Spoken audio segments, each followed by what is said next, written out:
So yeah,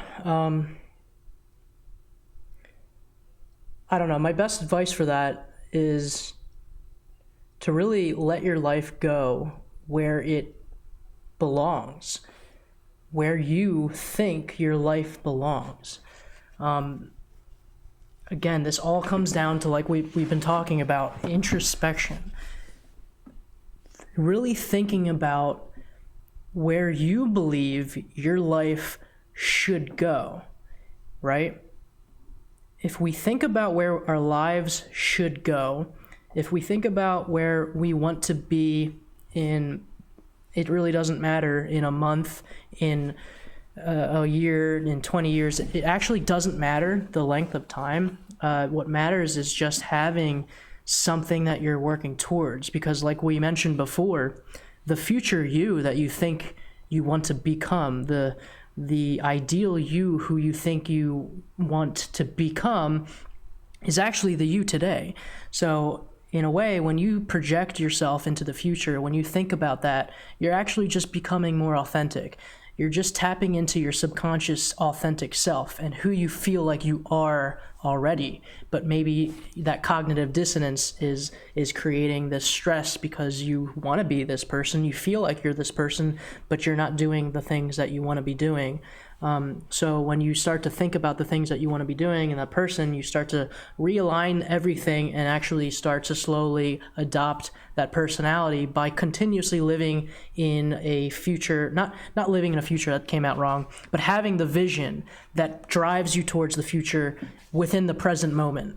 A lot of people, they will not have that vision. They won't have that idea of who they want to be, and therefore all they feel is the angst behind that cognitive dissonance I was just mentioning, where they feel like they should be something but they're not, and a lot of that time, so they're not letting themselves get to where they want to be.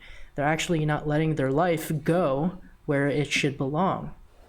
And it's tough. It's definitely a barrier. But once you start to do that introspection, we figure out, all right, what's our vision? Where do we want to be let's just start with next month, right? Now we start to actually create a plan. We start to change our little habits here and there to get us to where we want to be in a month.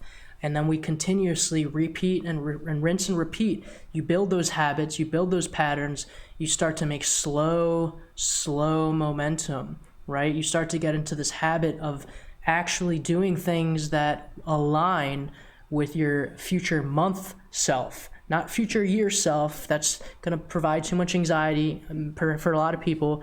But think about where you want to be in a month.